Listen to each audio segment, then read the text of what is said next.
তাদের বাঁচানোর জন্য আমাদের এবার রাষ্ট্রপতি শাসনের কথা আমাদের বলতে হবে, আহ্বান করতে হবে, আমাদের লিখিত জানাতে হবে কেন্দ্র সরকারকে। দিল্লিতে রাজ্যের মুখ্য সচিবকে আগামীকাল বিকেল 5টার মধ্যে ডেকে পাঠালো নির্বাচন কমিশন। সেদিনকে নিজের ওই ভাড়া করা গাড়ি ছেড়ে দিয়ে যদি বুলেট প্রুফ গাড়িতে শুভেন্দু না উঠতেন তাহলে পরে তার মৃত্যু অনিবার্য ছিল। কালকে অভিষেক ছিল না কেন, আর এই বা কেন কল্যাণী বা কেন ওই সময়টা, ঠিক ওই সময়টাই বেছে নিয়েছিল আমাদের স্বনামধন্য প্রাইম মিনিস্টারের সঙ্গে দেখা করার জন্যে। এই কথাগুলোর উত্তর দিক। তবে এটা ঘটনা, এগুলো কিছু জানে না, এগুলো ও জানে না, ওর পিসিও জানে না।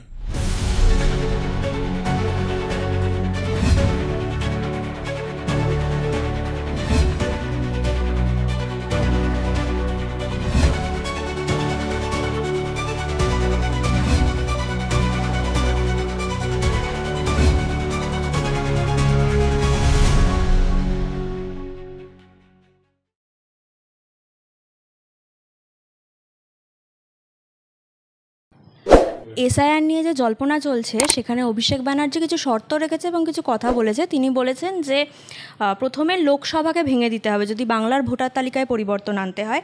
এছাড়াও তিনি বলেছেন যে এই ভোটার তালিকাতেই তো 1 বছর আগে লোকসভা ভোট হয়েছে, সেখানে নরেন্দ্র মোদী প্রধানমন্ত্রী হয়েছেন, স্বরাষ্ট্রমন্ত্রী হয়েছেন অমিত শাহ, তাহলে সেখানে কেন ভোটার তালিকা? বলুক, সব কিছুই করা যাবে। এসআইআর নো ভোট, ওই ভেঙে দেওয়া না ভেঙে দেওয়া সব এসআইআর করে আপত্তিটা কোথায়? আপত্তিটা কোথায় অভিষেকের? যে স্পেশাল ইন্টেন্সিভ রিভিশন না হওয়া, 7,12,000 ভোটে জিতবে না বলে ডায়মন্ড হারবার থেকে। ওই নেতাজি না গান্ধীজি, নেতাজি গান্ধীও যদি আজকে বেঁচে থাকতেন নির্বাচন লড়লে 7,12,000 ভোটে জিতত না। এক, এই উত্তরটা দিক অভিষেক। 2 হচ্ছে যে ওর পিসি বোধহয় 6-7 বার এমপি ছিল, ওর পিসি ওই 7,12,000-এর অর্ধেক ভোটেও কোনো দিন জেতেনি। তারপরে এই ধরনের কথা বলে কি করে? এতেই তো বোঝা যায় যে পশ্চিম বাংলার ভোট প্যাটার্নটা right from preparation of voter list থেকে কাউন্টিং এবং ভোটের দিন, সেটা 2011 সালে তৃণমূল ক্ষমতায় আসার পর থেকে 2013 সাল থেকে এই ভোট লুট আর ভোট চুরি শুরু হয়েছে, যা চলছে, এবং সেইগুলোই আটকে যাবে বলে, এবং ভুতুরে ভোট, মারা গেছে মানুষ, অনুপ্রবেশকারী, অস্তিত্বহীন ভোটার বা ঠিকানা, একাধিক জায়গায় ভোট, এইগুলো যদি বাদ যায়, এই যে 65 লাখের ওপর ভোট, 66 লাখ মতন ভোট বাদ গেছে, আজকে হয়ে গেল সেটা 12-13 দিন হয়ে গেল, ওই একটাও তো কমপ্লেন জমা পড়লো না। এই যারা ইন্ডিজোটে গিয়ে লম্পঝম্প করলো কালকে বিভিন্ন দলের, সেই দলের বিহারে যারা রয়েছেন তারা তো কই লম্পঝম্প করে একটাও তো কমপ্লেন দিতে পারলো না। তো সুতরাং মানুষ এগুলো সমস্ত বোঝে। মুশকিল হচ্ছে আমরা যারা রাজনীতি করি না, তাদের ধারণা হচ্ছে বোধহয় আমরাই বুদ্ধিমান, আমরাই অভিজ্ঞ, আমরাই শিক্ষিত, আমরাই সব বুঝি, আর আমরা যেমন বোঝাবো মানুষ তেমন বুঝবে। ঘটনা সেটা নয়। যদি সেটা হতো তাহলে ডেমোক্রেসিতে জাতীয় কংগ্রেসের এই হাল সর্বভারতীয় ক্ষেত্রে হতো না, বাংলায় হতো না। সিপিএম তথা লেফট ফ্রন্টের এই হাল বাংলায় হতো না। সেই দিকেই এগোচ্ছে তৃণমূল। তিনি বলছেন যে মহারাষ্ট্রে ভোট হওয়ার পর সেখানে 5 মাসের মধ্যে 40 লক্ষ ভোটার বেড়ে গেছে, এবার সেখানে বিজেপি জিতেছে, আর যখন বাংলায় ভোট হওয়ার প্রসঙ্গ উঠছে তখনই ভোটার তালিকায় চেঞ্জ হচ্ছে। না, বাংলায় ভোটের কথা তো হচ্ছে না, শুধু বাংলার কথা কে বলল? এই যে অসত্য কথা বলা, দৃষ্টি ঘুরিয়ে দেওয়া এবং বিভ্রান্তির সৃষ্টি করার কথা, এই যে সার হচ্ছে এসআইআর, সেটা তো ভারতবর্ষব্যাপী, সেটা ইসি টু ডিসাইড। জানে ইসিকে ভারতবর্ষের সংবিধান কি এনরমাস পাওয়ার, ক্ষমতা দিয়ে রেখেছে? কোনো আইডিয়া আছে? পড়েছে কোনো দিন কনস্টিটিউশন? 324 আর্টিকেল, 325 আর্টিকেল, 326 আর্টিকেল যে এম্পাওয়ার করা রয়েছে, এগুলো কিছু জানে না। এগুলো ও জানে না, ওর পিসিও জানে না, কোনোদিন ঘাটেনি। যদি ঘাটতো তাহলেই থেকে থেকে মাঝে মধ্যে যে সমস্ত কথা বলে হাস্যকর এবং মানুষ সেই কথাগুলো শুনে, যারা সাংবিধানিক পদে থেকে তালে গোলে হরি বলে যায়, 3 টার্মের তো মুখ্যমন্ত্রী, তিনি সংবিধান মানবেন না, তিনি দেশের আইন মানবেন না, তিনি ইলেকশন কমিশনকে মানবেন না, তিনি হাইকোর্টকে মানবেন না, তিনি সুপ্রিম কোর্টকে মানবেন না, তো বাংলার মানুষও ওনাকে মানবে না। আমি জানি না সেটা ধাক্কাধাক্কি ছবি তোলার জন্যে, আর ওই ব্যাপারটা হচ্ছে যে ওই রাহুল আর প্রিয়াঙ্কার সঙ্গে ছবি তোলার জন্যে হুটোপাটি, সেইটা একটু বেশি ছিল। আন্দোলনের বা ইস্যুর থেকে ফোকাসটা ঘুরে গিয়ে রাহুল প্রিয়াঙ্কার সঙ্গে ছবি তোলার জন্যই এই ধাক্কাধাক্কি হুটোপাটিটা হয়। তবে কালকে অভিষেক ছিল না কেন, আর বা কেন, কল্যাণী বা কেন ওই সময়টা, ঠিক ওই সময়টাই বেছে নিয়েছিল আমাদের স্বনামধন্য প্রাইম মিনিস্টারের সঙ্গে দেখা করার জন্যে, এই কথাগুলোর উত্তর দিক। তবে এটা ঘটনা, বাংলায় 14.5 বছরের মানুষ এই সরকারের ভূমিকায়, শাসক দলের ভূমিকায় যা দেখেছে বা শুনেছে, যথেষ্ট হয়ে গেছে। Enough is enough. অভয়াকাণ্ডের 1 বছর পর যে নবান্ন অভিযান হলো, সেখানে অভয়ের মা আহত, তাকে একটি মুকুন্দপুরের বেসরকারি হাসপাতালে নিয়ে যাওয়া হয়েছে, কিন্তু সেখানে তাকে সেভাবে চিকিৎসা করা হয়নি, এটা মানে অভয়ের বাবার দাবি। সেখানে রিপোর্ট বদলে দেওয়া তো বটে, আমিও জানি। আমাদেরও কলকাতা শহরের বিভিন্ন নার্সিংহোম, হাসপাতাল, সরকারি বেসরকারি এবং ডাক্তার, সেখানে আমাদের যোগাযোগটাও তো কম নয়, বন্ধু বান্ধব আত্মীয় স্বজন। বিভিন্ন হাসপাতালে, বিভিন্ন নার্সিংহোমে নবান্নে যে অভিযানে আহতদের, সেখানে সেই লোকাল থানা প্রভাবিত করেছে তা কাউকে যেন ভর্তি হতে না দেওয়া হয়। এই অ্যাপোলোতে এরকম ঘটনা ঘটেছে, আর ঠিকই বলেছেন অভয়ের বাবা যে ওইখানে যাতে ভর্তি না হয়। আর অভয়ের মা তো নাটক জানেন না, না, অনেকে তো নাটক করেন।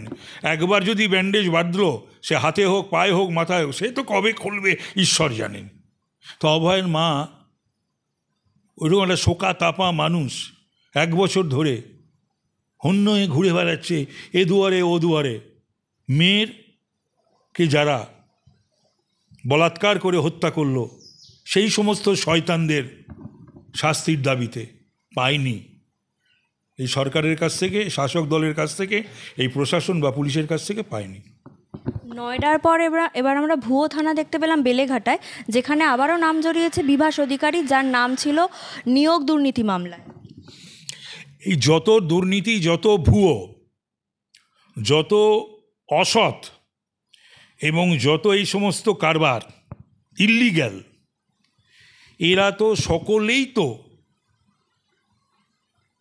তৃণমূলের ফোল্ডে, তৃণমূলের আশ্রয়ে, তৃণমূলের প্রশ্রয়ে, এবং তৃণমূলের যারা মাথায় রয়েছেন তাদের সঙ্গে যোগসাজশেই এগুলো করা সম্ভব। এবং এইগুলো যে চলছে, এগুলো কি করে চলে? এগুলো প্রশাসন নির্বিকার, অন্ধ। তো অন্ধ প্রশাসন হলে, অন্ধ পুলিশ হলে যা হয় সেটাই চলছে কলকাতার বুকে। কিভাবে চলে আমি তো এটা ভেবে উঠতেও পারি না। এরকম নকল থানা, ভুয়ো পুলিশ চলেছে। দিল্লিতে রাজ্যের মুখ্য সচিবকে আগামীকাল বিকেল 5টার মধ্যে ডেকে পাঠালো নির্বাচন কমিশন।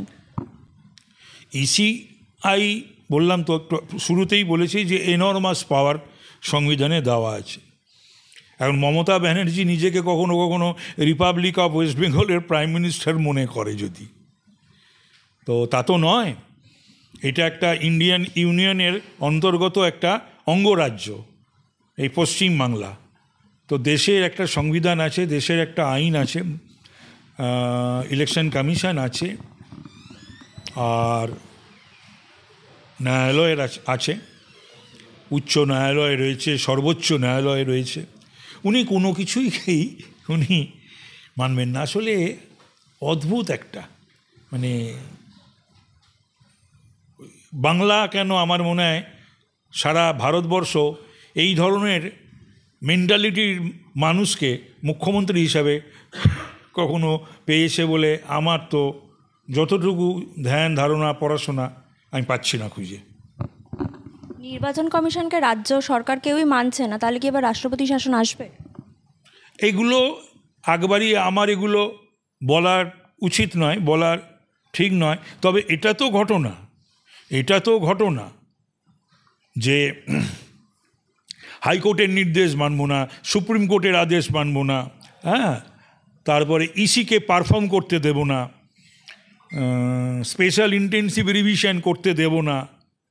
তো এগুলো যদি করতেই হয়, এবং বাংলাটা তো অনুপ্রবেশকারীদের হাব হয়ে গেছে না, কলকাতা এবং বাংলা ধরাও পড়ছে, প্রচুর ধরা পড়েছে, এবং এটাই ওদের সেফ রুট হয়ে গেছে, এখান থেকেই সারা ভারতবর্ষে ছড়াচ্ছে। তো সুতরাং দেশেরও তো একটা নিরাপত্তার প্রশ্ন এরপরে চলে আসবে।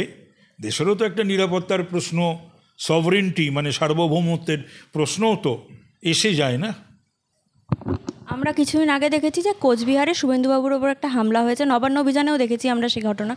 37 দিনে তৃণমূল কংগ্রেসের 10 জন নেতাকে খুন করা হয়েছে দুষ্কৃতী দিয়ে। মানে যেখানে রাজ্যের শাসক দলের নেতামন্ত্রীরা, বিরোধী দলের শাসকরা তারাই সুরক্ষিত নেই, সেখানে সাধারণ মানুষের দুটো প্রশ্ন এক হচ্ছে শুভেন্দুর ওপর আক্রমণ, নতুন নয়, অনেকবার হলো শুভেন্দুর ওপর আক্রমণ। আর সেদিনকে কুচবিহারে যে আক্রমণটা হয় সেটা থেকে একেবারে হত্যা করার জন্যে এই আক্রমণ হয়েছিল। গণতন্ত্রে পশ্চিমবাংলা বা ভারতবর্ষে কখনো একটা নির্বাচিত বিরোধী দল নেতার ওপরে এই ধরনের বর্বরোচিত আক্রমণ, এবং পুলিশের সামনে যদি সেদিনকে নিজের ওই ভাড়া করা গাড়ি ছেড়ে দিয়ে যদি বুলেট প্রুফ গাড়িতে শুভেন্দু না উঠতেন, তাহলে পরে তার মৃত্যু অনিবার্য ছিল। তো এই জায়গায় এসে দাঁড়িয়েছে বাংলার আইন শৃঙ্খলা, এবং তাড়িয়ে সেই আইন শৃঙ্খলাকে উপভোগ করছেন মমতা ব্যানার্জি, লেলিয়ে দিচ্ছেন, উল্টে উৎসাহ দিচ্ছেন। এই হলো একটা। আরেকটা, হ্যাঁ, এবার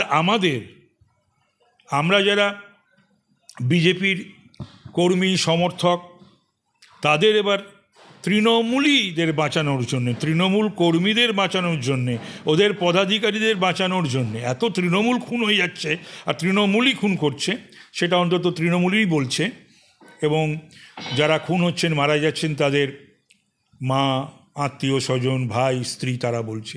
সুতরাং অন্তত আইন শৃঙ্খলার এই অবনতি তৃণমূলে হলেও তারা তো পশ্চিমবাংলার মানুষ, বাসিন্দা, তাদের বাঁচানোর জন্য আমাদের এবার রাষ্ট্রপতি শাসনের কথা আমাদের বলতে হবে, আহ্বান করতে হবে, আমাদের লিখিত জানাতে হবে কেন্দ্র সরকারকে। সাধারণ মানুষের সুরক্ষাটা কোথায় দাও? সাধারণ মানুষের সুরক্ষা তো নেই। কে বলেছে সাধারণ মানুষের সুরক্ষা রয়েছে? পশ্চিমবাংলায় কারুর কোনো নিরাপত্তা নেই, সুরক্ষা নেই। বিরোধীদের তো নয় একেবারে, সে যে বিরোধীই হোক না কেন, সে বিরোধী যদি বিজেপি হয়, সে বিরোধী যদি কংগ্রেস হয়, সে বিরোধী যদি সিপিএম হয়, সে বিরোধী যদি এসইউসি হয়, সমস্ত কোনো বিরোধী পক্ষের সাধারণ মানুষের মমতা ব্যানার্জির শাসনে কোনো নিরাপত্তা নেই।